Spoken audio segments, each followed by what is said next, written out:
Hello everyone, welcome back to a online solution. तो एक बार फिर से हाजिर हूँ आपके सामने सोशल साइंस का सब्जेक्टिव क्वेश्चन लेकर के।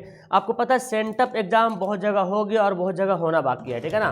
तो उसके लिए जो सोशल साइंस में जो भी सब्जेक्टिव सवाल है, चाहे लॉन्ग हो, चाहे दीर्घ हो, चाहे लघु उत्तरीय प्रश्न हो, उन सभी का यहाँ पे आंसर हिंदी और इंग्लिश दोनों में मीडियम में लेकर आया हूँ।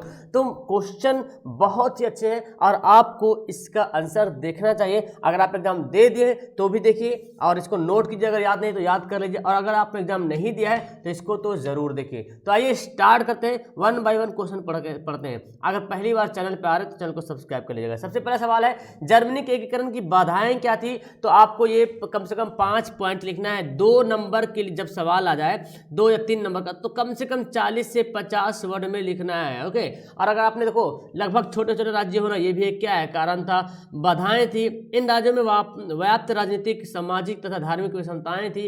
राष्ट्रवाद की भावना का अभाव था। ऑस्ट्रिया का हस्तक्षेप तथा मेटरनिक की प्रतिक्रियावादी नीति थी। ओके, तो यहाँ पे क्या हो गया, ये हमारा राइट आंसर हो गया, ठीक है ना। इसको आप जरूर लिखिएगा। ये इंग्लिश में मैंने यहाँ पे दे दिया हूँ, तो आप जो इंग्लिश वाले बंदे इंग्लिश वाला पॉइंट यहाँ पे नोट कर लेंगे, ठीक है ना। इंग्लिश का पॉइंट आप नोट कर लीजिए और ये आपके लिए बहुत बेनिफिट होने वाला है। चलिए अगला सवाल पढ़ते हैं। 1848 की क्रांति के क्या कारण थे? ओके, तो ये सवाल आपको आएगा 2 नंबर में भी आ सकता है, तो 2 नंबर या 3 नंबर में सवाल आता है, तो इतना बड़ा तो नहीं लिखेंगे। कम से कम इतना हाफ लाइन 5 से 6 लाइन आप अपने कॉपी में नोट कर दीजिएगा, ठीक रहेगा। ओके, देखिए क्या बोलता है ना, 1837 की क्रांति के बाद लुई फिलिप फ्रांस का राजा बना। उसने अपने विरोधियों को खुश करने के लिए स्वर्णिम मध्यवर्गीय नीति अवलंबन करते हुए 1840 में गीजो के प्रधानमंत्री नियुक्त किया और कट्टर प्रतिक्रियावादी था। वह किसी भी तरह के वैधानिक, सामाजिक तथा आर्थिक सुधारों के विरुद्ध था। फिलिप के पास कोई सुधारात्मक कार्यक्रम नहीं था और न ही उसे विदेशी नीति में कोई सफलता हासिल हो रही थी। उसके शासनकाल में देश में भिखारी, भुखमरी एवं बेरोजगारी व्याप्त हो गई थी। सुधारवादियों ने 22 फरवरी 1848 को पेरिस में थियर्स के नेतृत्व में एक विशाल भोज का आयोजन किया। राजा ने इस पर रोक लगा दी, अतः पेरिस में विरोध प्रदर्शन हुआ और जुलूस निकाले गए। इस पर पुलिस ने गोली चला दी, जिसमें अनेक लोग मारे गए। अतः दमनकारी नीति अपनाए जाने के कारण 1848 में क्रांति आरंभ हुई। एंड इसी का इंग्लिश यहाँ पे ट्रांसलेट किया हुआ है, तो जो इंग्लिश वाले स्टूडेंट इसको आप नोट कर ले, मैं यहाँ पे स्क्रॉल कर रहा हूँ। ओके, इसी के साथ हम आपको ले चलते हैं सवाल नंबर नेक्स्ट। एक नई आर्थिक एवं सामाजिक व्यवस्था थी, सॉरी यहाँ पे कुछ और है। एक नई आर्थिक सामाजिक व्यवस्था थी, कैसे, शायद यहाँ पे कुछ और सवाल था। यहाँ पे रूस में क्रांति के बाद नई सामाजिक आर्थिक व्यवस्था की स्थापना हुई। सामाजिक असमानता समाप्त कर दी गई। ये मतलब हिस्ट्री का सब्जेक्ट सवाल है, ठीक है ना। अगर आपका सवाल यहाँ पे मैच करेगा ना, तो आप देख लीजिएगा कौन सा यहाँ पे सवाल था। यहाँ पे कुछ लगता है आगे छूटा हुआ है, तो इसको आप लोग फटाफट देखो नोट कर लो, बहुत ही इंपॉर्टेंट है। इन सभी बातों को आपको नोट करना है और आपको इसमें से इतना बात अगर लिख देंगे तो अच्छी है, तो इससे थोड़ा सा कम भी लिखेंगे कोई दिक्कत नहीं। 2 से 3 नंबर में सवाल में 40 से 50-60 शब्द चलेगा। ओके, लेकिन इससे ज़्यादा अगर आप लिखते तो भी नुकसानदायक बन जाता है। फिर इसका उसी का इंग्लिश है, जो सवाल अभी मैंने दिखाया था उसी का यहाँ पे इंग्लिश ट्रांसलेट किया हुआ है, आप इसको नोट कर सकते हैं। ओके, आगे सवाल है, सविनय अवज्ञा आंदोलन के परिणाम क्या हुए?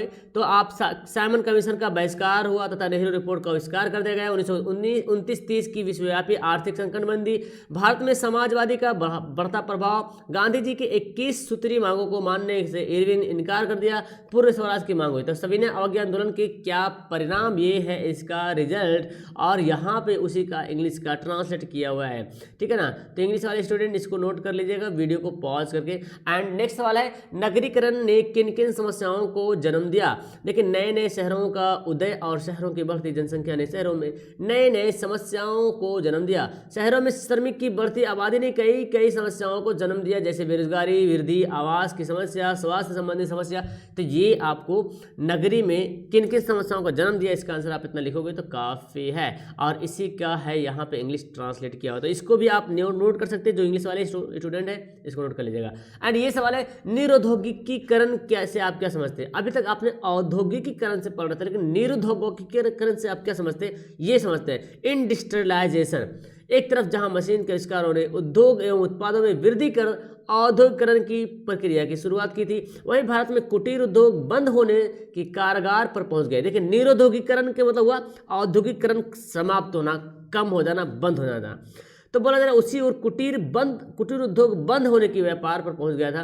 भारतीय इतिहासकारों ने भारत के उद्योग के लिए इसे निरुद्धीकरण की संज्ञा दी, यानी कि उद्योग जो है कम पड़ रहा, समाप्त हो रहा, उद्योग बंद हो रहा, तो इसको निरोधोगीकरण कहा जाता है जी। ओके, और इसका नेक्स्ट यहाँ पे इंग्लिश है। अब मैं आपको इसका लॉन्ग सवाल में दिखाने वाला हूँ, तो लॉन्ग सवाल में तो मैं आपको पढ़ के बताऊंगा नहीं। आप देखिए, राष्ट्रीय आंदोलन को भारतीय प्रेस से कैसे प्रभावित नहीं किया, राष्ट्रीय आंदोलन को भारतीय प्रेस ने कैसे प्रभावित किया, इसको आप लोग इसका आंसर नोट कर ले जरूर। इसका आंसर नोट करने के बाद आप आगे और सवाल मिलेगा, इसका भी नोट करेंगे, बिकॉज ये काफ़ी लंबा है। अगर और ये देखो ज़्यादा बेहतर होगा आप इसको पॉइंट वाइज बनाओ। जब लॉन्ग सवाल आ जाए ना, लॉन्ग जब सवाल आ जाए तो कोशिश ये करना कि आपको पॉइंट वाइज इसको बनाना है जी। पॉइंट वाइज जब बनाओगे ना तो फिर आपका जो रिमार्क मिलेगा ना बहुत ही बेहतर मिलने वाला है।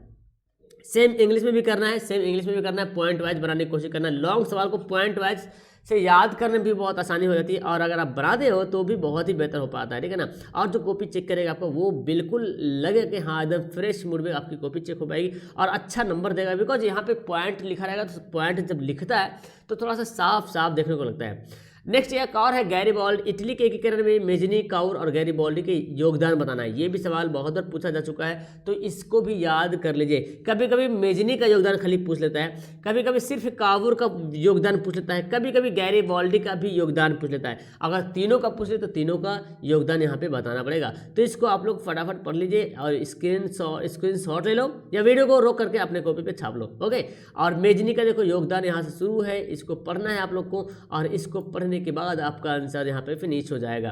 ओके, नेक्स्ट यहाँ पे है इटली के एकीकरण पर दूसरा, वो तो कार्बोनरी का बारे में दिया हुआ है। ये सारी बातें यहाँ पे जो दिख रहा आप इसको नोट करेंगे अपने कॉपी में। ओके, चलिए अब देखिए यहाँ पे इसी का इंग्लिश यहाँ पे ट्रांसलेट किया हुआ है, तो इंग्लिश आप जरूर देख लें। जो इंग्लिश वाले स्टूडेंट है वो इसको जरूर देख लीजिएगा, ठीक है ना। ओके,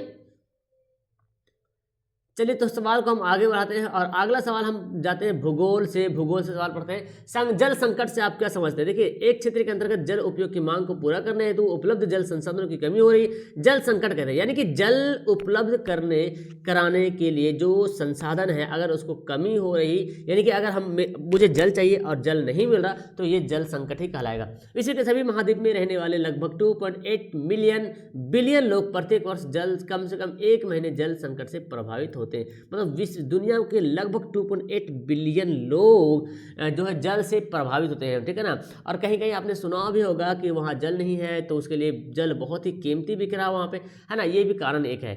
और ये सवाल है सौर ऊर्जा का उत्पादन कैसे होता है, ये भी इंपॉर्टेंट भूगोल का सवाल है, तो आप इसको पढ़ेंगे। सौर ऊर्जा वह ऊर्जा है जो सीधे सूर्य से प्राप्त होती है। सौर ऊर्जा डायरेक्ट सूरज से प्राप्त होती है। वैसे तो सौर ऊर्जा का इस्तेमाल बड़े पेड़ पौधे, जीव जंतु एवं जलवायु द्वारा विभिन्न स्तर पर किया जाता है, लेकिन आजकल सौर ऊर्जा से विद्युत उत्पन्न करने का भी प्रचलन बढ़ गया है। आजकल लोग जो है ना सौर ऊर्जा से बिजली उत्पन्न भी करने लगे हैं। तो यहाँ पे आप सभी लोग लिखेंगे और इंग्लिश में भी इसका देखो आंसर मैंने यहाँ पे डाल दिया है, तो इसको भी आप नोट करेंगे। ओके, नेक्स्ट सवाल आपके पास है कृषि की निम्न उत्पादकता के कारण बताइए। देखिए, कृषि की निम्न उत्पादकता मतलब हुआ कृषि कम पैदा क्यों हो रहा, कृषि क्यों कम पैदा हो रहा, कृषि की पैदावार कम क्यों हो रही। तो आपको लिखना है खेती पर जनसंख्या का बढ़ता बोझ भी निम्न उत्पादकता का महत्वपूर्ण कारण, यानी कि जो जनसंख्या बढ़ रहा है ना वो भी खेती पर बहुत बड़ा असर और बुरा असर पड़ रहा है। बिकॉज खेती के लिए अगर कहीं पे 10 आदमी की जरूरत है तो वहाँ पे 25 आदमी है। अब ऐसे में क्या होगा ना, जनसंख्या बढ़ेगा तो कृषि में उत्पादकता का कारण ही बन जाएगा, बिकॉज वहाँ पे जनसंख्या बढ़ेगा तो बिल्कुल वो ना उत्पादन के कारण बढ़ जाएगा। लोग को चाहिए ज़्यादा खेती, ज़्यादा चीज़ चाहिए, अनाज चाहिए, लेकिन वहाँ पे खेती हो नहीं रहा तो उत्पादकता का निम्न कारण भी ये सब बन पाएगा, ठीक है ना। किसानों के पास मृदा परख तकनीक का अभाव है, कीटों, रोगाणुओं और चूहों जैसे अन्य कृंतकों से बचाव की वैज्ञानिक पद्धति की जानकारी का ना होना, ये सब क्या है कृषि की निम्न उत्पादकता। यानी कि जो किसान है उसको खेती के बारे में हर कुछ पता होना चाहिए कि कैसे लगाया जाए, कैसे फसल को बचाया जाए, कैसे जो है फसल को सड़ने से बचाया जाए। तो ये सब सभी नॉलेज अगर नहीं रहेगा तो फिर उत्पादकता में कमी आ जाएगी। विनिमय से आप क्या समझते हैं, विनिमय जस्ट लाइक एक्सचेंज, है ना। जो हम पैसा लेते हैं देते हैं किसी भी वस्तु का, विनिमय का अर्थ होता है किसी वस्तु के बदले किसी दूसरे वस्तु का आदान प्रदान। जब हम किसी वस्तु के बदले दूसरी वस्तु देते हैं या प्राप्त करते हैं तो वो विनिमय कार्य कहलाता है। किसी वस्तु के बदले या मुद्रा के बदले भी बोल सकते हैं, है ना। एक मुद्रा, मैंने मुद्रा दिया, पैसा दिया और आपने कोई सामान दिया तो वो भी विनिमय का कार्य हो जाएगा। जब हम कोई वस्तु बेचते हैं और इसके बदले में जो मूल्य प्राप्त होता है वो विक्रय विनिमय कहलाता है, मतलब वही बोल सकते हैं विनिमय का कार्य ही कहलाता है, ठीक है ना। और यहाँ पे इसका इंग्लिश ट्रांसलेट किया हुआ है तो इसको आप लोग जरूर नोट कर लें। नेक्स्ट है, बिहार में कम वन क्षेत्र के 2 प्रमुख कारण बताएं। अब देखो बिहार में वन क्षेत्र कम क्यों है, इसके बारे में कारण बताना है, तो आप इसका आंसर नोट कर लीजिए। ओके चलिए, क्योंकि सबसे पहली बात है बिहार जब विभाजन हुआ था तो वनों की स्थिति बहुत दयनीय होगी, क्योंकि इससे ज़्यादा वन जो है ना झारखंड राज्य में चला गया जी, इसीलिए यहाँ पे भी ये भी एक कारण बन जाता है। ओके, और फिर यहाँ पे बताया गया कि बिहार में 38 जो जिला है उनमें से मात्र 17 जिला जहाँ 17 जिलों में वन क्षेत्र समाप्त हो गया है, यानी कि 17 जिलों में वन क्षेत्र समाप्त हो गया। वो जिला जो है तेजी से बढ़ रही है शहरी के ओर, है ना, यानी कि शहर की ओर बढ़ रहा है। और यहाँ पे कौन कौन जिला समाप्त हुआ, यहाँ पे इसका आंसर दिया हुआ है। ओके, ये सब देखें, ये सब जो ऑप्शन दिया हुआ है ये सब यहाँ पे जो दिख रहे हैं, यहाँ पे वन की स्थिति जो है कुछ बेहतर है कुछ बदतर है। और जैसे यहाँ पे एग्जाम्पल दे रहे हैं पश्चिम चंपारण, मुंगेर, बांका, नवादा, जमुई, ये सब कुछ वन की स्थिति बेहतर है, ठीक है, तो आप इसको लिख सकते हो। ओके, यहाँ पे इसका इंग्लिश है, इसको नोट कर ले आप लोग, फटाफट स्क्रीन नोट कर ले। डेल्टा को परिभाषित करें। डेल्टा क्या होता है, देखिए आपने पढ़ा सुंदरवन डेल्टा, है ना। डेल्टा होता क्या है, डेल्टा उस भूभाग को कहते हैं जो नदी द्वारा लाए गए अवसादों के संचयन से निर्मित होते हैं। नदी के द्वारा जो अवसाद लाता है उससे निर्मित होता है, उसको डेल्टा कहते हैं। विशेष नदी के मुहाने पर जहाँ वह किसी समुद्र तथा झील की में गिरती है, इस भूभाग का आकार साधारण त्रिभुज जैसा होता है। नील नदी का डेल्टा इसका सुंदर उदाहरण है। जब कोई पहाड़ी नदी समतल मैदान अथवा पठारी प्रदेश में पहुंचती है तो जल के वेग में आकस्मिक क्षीणता के कारण भी पर्वत पाद पर अवसादों के कुछ भाग का विक्षेपण होता है। ये निक्षेप साधारणतः त्रिभुजाकार होते हैं जिन्हें जलोढ़ पंख या शंकु डेल्टा या तो पंखा डेल्टा कहते हैं। तो ये डेल्टा का डेफिनेशन था और उससे रिलेटेड कुछ और भी बातें इसमें शामिल थी, इसको नोट कर ले। और ये है लॉन्ग सवाल, खनिजों के विभिन्न प्रकारों का उदाहरण दीजिए। तो खनिज के बारे में बताना पड़ेगा, कौन कौन लौह युक्त खनिज है, अलौह खनिज है ना, इसके बारे में बताना है, नोट कर लेंगे। आधात्विक खनिज भी एक होता है, आधात्विक खनिज जिसमें धातु नहीं रहता है, जैसे कार्बनिक खनिज हो गया, अकार्बनिक खनिज, जैसे धातु नहीं आधात्विक खनिज मतलब जैसे खनिजों जिनमें धातु की मात्रा नहीं होती है, जैसे चूना पत्थर, डोलोमाइट, अभ्रक, जिप्सम, ये सब क्या है, आधात्विक खनिज है। जिसमें धातु की मात्रा ना हो वो होता है आधात्विक खनिज। यहाँ पे इसी का इंग्लिश ट्रांसलेट किया हुआ है तो इसको नोट कर लीजिएगा।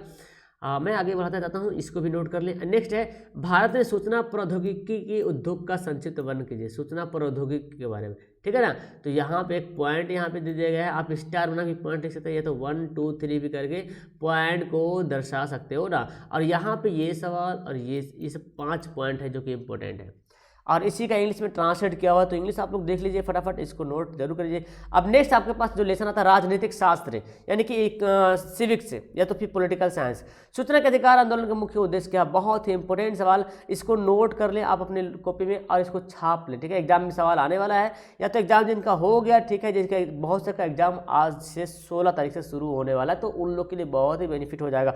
और अगर आप एग्जाम दे चुके हैं तो आपके लिए एक नसीहत है मेरी तरफ से कि इसको अपने कॉपी पर नोट कर लीजिए और इसको याद कर लीजिए। मे भी कुछ ना कुछ क्वेश्चन आ जाए, लेकिन है तो बहुत इंपॉर्टेंट सवाल। धर्मनिरपेक्ष राज्य से आप क्या समझते हैं, सेकुलर स्टेट है ना जी, जहाँ पे ना तो कोई जाति, ना तो कोई धर्म, ना तो कोई मजहब देखा जाता है, सभी को बराबर अधिकार दिया जाता है। फिलहाल यही है, लेकिन आप इसको नोट कर ले। ओके, नेक्स्ट इसका इंग्लिश है। और नेक्स्ट है राजनीतिक दल की परिभाषा कहते हैं। राजनीतिक दल कहते हैं किसको, तो आपको पता है ना, राजनीतिक दल एक समान विचारधारा वाले नागरिकों का संगठन होता है। इस संगठन में विचारधारा वाले लोग एकजुट होकर एक दल का निर्माण करता है जो राजनीतिक कार्य के लिए अग्रसर होता है। ओके, और ये है यह इसका इंग्लिश का हिंदी का थोड़ा सा लॉन्ग है, लेकिन इसको आप शॉर्ट कर सकते हो, जो इंपॉर्टेंट पॉइंट उसको डाल सकते हो। ओके, ज़्यादा लॉन्ग भी लिखने की जरूरत नहीं, यहाँ पे आंसर कुछ लॉन्ग दिख रहा है, लेकिन इतना ज़्यादा लॉन्ग भी लिखने की जरूरत आपको नहीं है जी। ओके, चलिए, आतंकवाद लोकतंत्र की चुनौती कैसे, आतंकवाद कैसे लोकतंत्र की चुनौती है। तो सिंपल भाषा में अगर मैं समझाऊं कि आतंकवाद इसलिए चुनौती क्योंकि अगर आतंकवाद किसी भारत के या हमारे देश के किसी भी महान व्यक्ति को कब्जा कर ले और अगर बोले कि इसके बदले मुझे इतने लाख पैसे चाहिए, इतने करोड़ पैसे चाहिए, तो ये क्या हुआ, ये लोकतंत्र के बारे में क्या खतरा है। लोकतंत्र आतंकवाद लोकतंत्र की चुनौती बन जाता है, खतरा बन जाता है, ठीक है ना। अब मान लीजिए भारत के प्रधानमंत्री में भी सपोज डैट भारत के प्रधानमंत्री कोई भी हो या भारत के राष्ट्रपति हो, अगर आतंकवाद को उसको कब्जा कर ले और हर नागरिक चाहेगा कि हमको अपना प्रधानमंत्री वापस चाहिए भाई, है ना, अपना राष्ट्रपति वापस चाहिए, तो उसके लिए कुछ भी कर सकता है। तो लेकिन उसका डिमांड रहेगा करोड़ रुपया, ये तो देना पड़ेगा। इस तरह से क्या हुआ, लोकतंत्र की लोकतंत्र में हानि पहुंचाने की कोशिश कर रहा। और इसी का लॉन्ग सवाल, भारतवर्ष में लोकतंत्र के भविष्य को आप किस रूप में देखते हैं, लोकतंत्र के भविष्य को किस रूप में देखते हैं? तो ये आपका हिंदी है और ये लॉन्ग क्वेश्चन तो नहीं है, लॉन्ग लिखो, इस चौथी क्वेश्चन में आएगा, है ना, क्योंकि थोड़ा सा है 2 नंबर का सवाल है तो इतना तो लिखना ही मांगता है। ओके, इसी का इंग्लिश देख ले आप लोग। और इसका फिर है नेक्स्ट, राजनीतिक दलों के प्रमुख कार्य। देखिए बहुत इंपॉर्टेंट, राजनीतिक दल के कार्य, ये 2 नंबर सवाल में भी पूछा जा सकता है कि राजनीतिक दल के प्रमुख कार्य बताना, तो 1 से 2 कार्य बता दीजिएगा, काफ़ी हो जाएगा, ठीक है ना। ये काम है इसका, नीतियाँ एवं कार्यक्रम का तय करना, नीति बनाना, कानून बनाना, कार्यक्रम बनाना, उसके बारे में थोड़ा सा एक्सप्लेन कर देना है जी। लोकतंत्र का निर्माण करना, उसके बारे में थोड़ा सा एक्सप्लेन करना है। राजनीतिक प्रशिक्षण देना, है ना, राजनीतिक दल मतदाताओं को राजनीतिक प्रशिक्षण देता है ना, जो वोट देता है, मतदाता हैं, जो वोटर है, उनको जाके बताता है कि वोट कैसे देना है। ये क्या है, एक ट्रेनिंग है, शिक्षण है। और ये है इसका इंग्लिश वाला सवाल, इंग्लिश का आंसर। और नेक्स्ट हमारे पास आता है अर्थशास्त्र, जिसको बोलते हैं इकोनॉमिक्स। सकल घरेलू उत्पाद से आप क्या समझते हैं, बहुत इंपॉर्टेंट। सकल घरेलू उत्पाद यानी कि जीडीपी या सकल घरेलू उत्पाद जीडीआई एक अर्थव्यवस्था के आर्थिक प्रदर्शन की बुनियाद माप है। यानी कि इकोनॉमिक अगर किसी भी देश का मापना है तो जीडीपी और जीडीआई बहुत ही इंपॉर्टेंट है। ओके, इसको नोट कर लेंगे। नोट करने के बाद आगे यहाँ पे इंग्लिश वाला सवाल है, इसको भी नोट कर लीजिएगा। ओके, चलिए नेक्स्ट, स्वयं समूह से आप क्या समझते हैं? स्वयं समूह मतलब हुआ स्वयं, सेल्फ। स्वयं समूह ग्रामीण निर्धनों का एक छोटा सा समूह होता है जिनके सदस्यों की आर्थिक एवं सामाजिक स्थिति लगभग समान होती है। मतलब स्वयं समूह का मतलब वो एक ऐसा समूह जिसमें जो लोग शामिल हैं उन सभी की आर्थिक एवं सामाजिक स्थिति लगभग समान है जी। ओके, और यहाँ पे इसको भी नोट कर लीजिएगा। और ये है आपका इंग्लिश, इसको फटाफट नोट कर लो। और नेक्स्ट है वस्तु विनिमय क्या है? वस्तु विनिमय का मतलब हो गया वस्तु को एक्सचेंज करना, है ना जी। वस्तु विनिमय क्या मतलब, वस्तु को एक्सचेंज करना। हम धान दिए तो आप चावल दीजिएगा, चावल दिए तो धान दीजिएगा, ये है, ठीक है ना। फिलहाल आप इसका सटीक आंसर यहाँ से नोट करें। मैंने तो ठेठ भाषा में बता दिया, लेकिन यहाँ पे सटीक इसका आंसर है। इसी का इंग्लिश यहाँ पे देख ली, इसी का इंग्लिश यहाँ पे है और ये इधर है। नेक्स्ट है आर्थिक विकास से आप क्या समझते हैं? दैट्स वेरी इंपॉर्टेंट सवाल कि आर्थिक विकास से आप क्या समझते हैं। तो इसका आंसर के लिए आप यहाँ पे 2 नंबर या 3 नंबर का सवाल आएगा, इसको लिख दीजिएगा। और इसका इंग्लिश वाला चाहे तो इंग्लिश लिख दीजिएगा। अब यहाँ पे लॉन्ग सवाल है, राष्ट्रीय आय की परिभाषा दें, इनकी गणना की प्रमुख विधियां बताएं। तो राष्ट्रीय आय की तो हर किसी को जानता है, हर कोई पता है राष्ट्रीय आय की परिभाषा क्या है। 1868 में सबसे पहले दादा भाई नौरोजी ने राष्ट्रीय आय का अनुमान लगाया था, जिन्होंने तत्कालिक भारत में प्रति व्यक्ति आय 20 रुपया प्रति वर्ष था। उस समय, जिस समय 1868 में दादा भाई नौरोजी ने राष्ट्रीय आय के अनुमान लगाया था। लेकिन अभी वर्तमान में देखा जाए तो लगभग 20 से 25 हज़ार के आसपास जो है हिंदुस्तान का जो है नेशनल इनकम है। नेक्स्ट यहाँ पे उसी का इंग्लिश हिंदी, क्योंकि ये लॉन्ग सवाल है, 5 नंबर वाला सवाल है, तो थोड़ा सा लॉन्ग लिखना पड़ेगा। और मैं आपको बता दूं लॉन्ग सवाल के लिए कम से कम तो 200 से 250 वर्ड कम से कम जरूर एकदम मस्ट है। ओके, और इतना लंबा सवाल है तो आप आराम से लिख दीजिएगा, कोई दिक्कत नहीं है, बस आपको पढ़ने की जरूरत है। ओके, ये पॉइंट है आपका इंग्लिश का, इसको भी नोट कर ले। और आगे हम बढ़ते हैं, ये वाला पॉइंट है इंग्लिश का, ये भी है। और नेक्स्ट है राष्ट्रीय आय की परिभाषा दे। राष्ट्रीय आय कहते हैं, नेशनल इनकम किसे कहते हैं, इसकी परिभाषा देना है आपको। इसकी गणना की प्रमुख विधियाँ, कैसे गणना की जाती है। यहाँ पे इसका डिफिनेशन देख सकते हैं आप, ये है इसका डिफिनेशन। और यहाँ पे कैसे गिना ज़्यादा, ये देखिए मुस्तकीम, सॉरी यहाँ पे क्या है, तो ये कर लिया ना। इसके बाद ये हमारा उपभोक्ता के कौन अधिकार है, ये आप नोट कर लीजिएगा इसको। और ये हिंदी वाला सवाल, यहाँ पे हिंदी का इसका आंसर है। नेक्स्ट है, और ये है थोड़ा सा लॉन्ग सवाल यहाँ बन जाता है, तो आपको नोट करना पड़ेगा, बिकॉज लॉन्ग सवाल जब आए तो लिखना तो पड़ेगा यहाँ। इसको नोट कर लीजिएगा, इसको मुझे अभी समझाने का वक्त यहाँ पे नहीं। फिलहाल मैं सेपरेट में बना दूंगा ना, तब आपको मैं अंडरस्टैंड करा दूंगा। और ये तो ना जो क्या बोलते हैं ना, जो क्या बोलते हैं हेडिंग जो बना के लिखते हैं ना, जो point wise, dates very important. ये सवाल, इस तरह के सवाल बनाने के सभी को आना चाहिए जी। नेक्स्ट है सुखाड़ के उत्तरदायी कारकों का वर्णन करें। सुखाड़ के जो उत्तरदायी कारक है, क्यों होता है सुखाड़, उसके बारे में वर्णन करना है। लेकिन यहाँ पे सवाल जब 2 नंबर का बात आ जाए तो आपको ज़्यादा नहीं 40 से 50 शब्द में पूरा कर देना है, ठीक है ना। ये इसका इंग्लिश है। नेक्स्ट है मानवजनित आपदाओं का संक्षिप्त विवरण दीजिए, तो आपको ये लिख देना हिंदी और इसका ये है इंग्लिश आंसर। ओके, बाढ़ से होने वाली हानियों का विवेचना कीजिए। बाढ़ से क्या क्या हानि होता है ना। प्रत्येक वर्ष बाढ़ आती है, बहुत मात्रा में धन जन की हानि होती है जी, है ना। और जितना फसल है, घर है, धन जन पूरा आ जाता है इसमें। ये इसका इंग्लिश है। Discuss the changes caused by flood, है ना, damage caused by floods. Next है जीवन रक्षक आकस्मिक प्रबंधन से आपका समझते हैं। देखिए जीवन रक्षक क्या होता है ना, कि आपदा की घड़ी में आकस्मिक प्रबंधन को जीवन रक्षक कहते हैं। मतलब जब इमरजेंसी पड़े, आपदा आ जाए, फ्लड आ जाए या तो बाढ़ आ जाए, कुछ भी आ जाए, तो उस समय जो इमरजेंसी जो प्रबंध होता है ना, वो हो गया जीवन रक्षक प्रबंध, उसको बोलेंगे, ठीक है ना। इसका इंग्लिश यहाँ पे नोट कर ले। और यहाँ पे इसी के साथ हमारा क्वेश्चन हो जाता है फिनिश। तो आपको ये सवाल आपके एग्जाम में बहुत ही हेल्पफुल होने वाला है। यदि आप पहली बार चैनल पे विजिट कर रहे हो तो चैनल को सब्सक्राइब कर लीजिएगा और वीडियो को लाइक करना मत भूलिएगा। फिलहाल वीडियो को यहाँ पे करते लास्ट, मिलते हैं नेक्स्ट वीडियो में। That's all, thank you everyone, bye.